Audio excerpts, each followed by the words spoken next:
प्रिय विद्यार्थियों, बीए पाठ द्वितीय इतिहास के विद्यार्थियों हेतु आज का हमारा अध्ययन बिंदु है अलाउद्दीन खिलजी की बाजार नियंत्रण प्रणाली।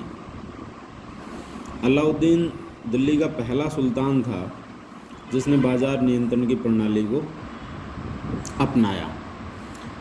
अलाउद्दीन की इस बाजार नियंत्रण प्रणाली की विस्तृत जो सूचना हमें प्राप्त होती है वो जियाउद्दीन बर्नी की तारीख़ फ़िरोज़शाही नामक रचना से प्राप्त होती है। बर्नी के अनुसार अलाउद्दीन ने अपनी विशाल स्थायी सेना, जिसमें घुड़सवारों की संख्या लगभग 4,75,000 बताई गई है, उस सेना के खर्चे का समाधान निकालने के लिए इस बाजार नियंत्रण प्रणाली को अलाउद्दीन खिलजी ने अपनाया।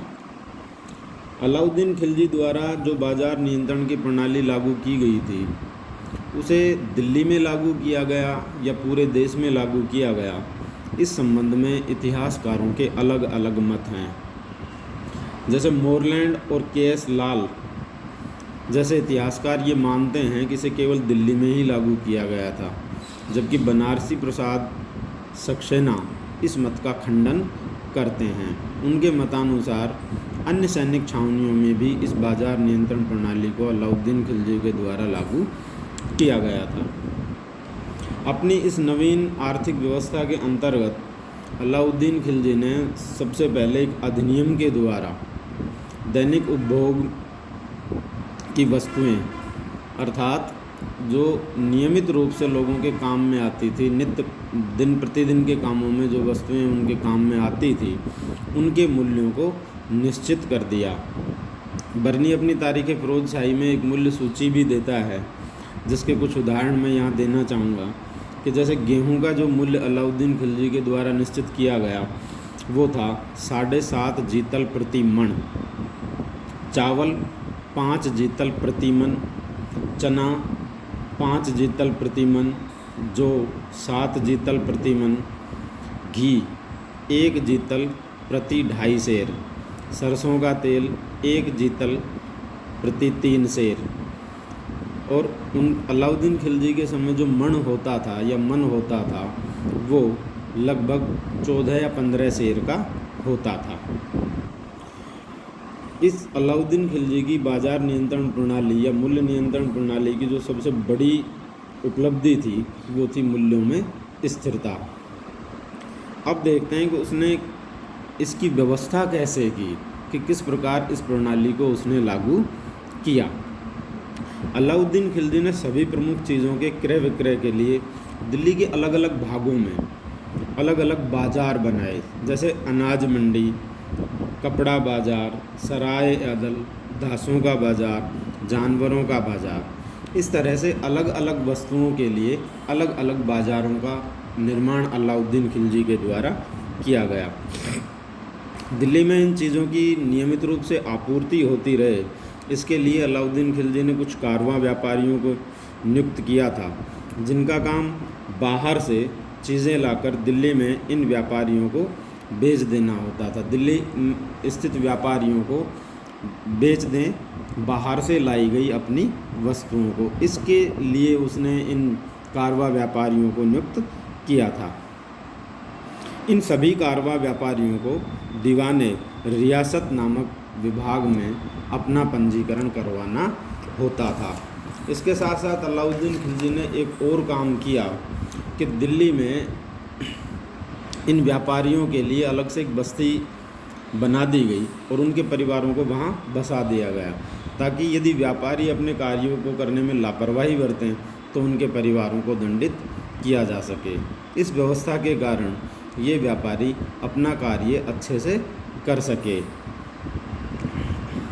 प्राकृतिक आपदा जैसे बाढ़ है या अकाल है, ऐसी स्थितियों का सामना करने के लिए अलाउद्दीन खिलजी के द्वारा शासकीय अन्य भंडारों का भी निर्माण किया गया था। और आपदा के समय इन भंडारों से ही सभी परिवारों को, दिल्ली में रहने वाले सभी परिवारों को अनाज का वितरण किया जाता था। प्रति परिवार आधा मन अनाज अलाउद्दीन खिलजी के द्वारा दिया जाता था।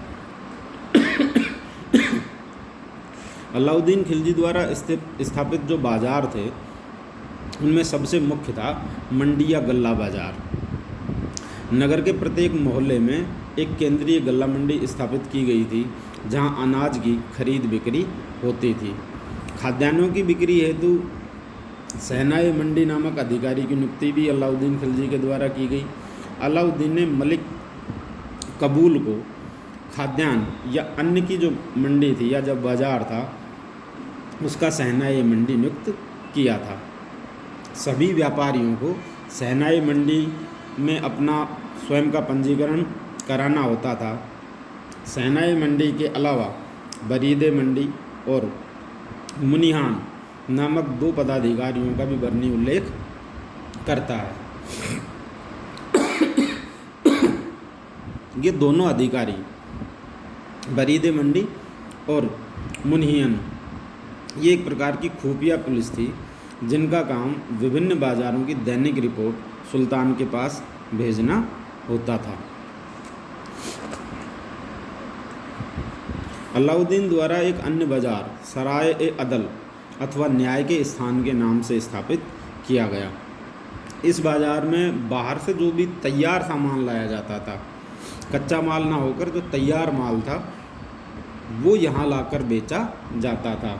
जैसे वस्त्र हैं, शक्कर है, मेवे हैं, जड़ी बूटियाँ हैं और इसके अलावा अन्य कोई निर्मित जो भी सामान होता था वो यहाँ पर लाकर बेचा जाता था। अलाउद्दीन ने कपड़े का जो व्यापार करने वाले व्यापारी थे उनको खाद्यान्न के व्यापारियों की तुलना में अधिक प्रोत्साहन दिया और इसके लिए उसने परवाना नवीस नामक अधिकारी की नियुक्ति भी की जो बहुमूल्य वस्त्रों को बेचने के लिए व्यापारियों को परमिट जारी करते थे। अलाउद्दीन द्वारा घोड़ों, दासों और मवेशियों के लिए भी बाजार स्थापित किया गया था।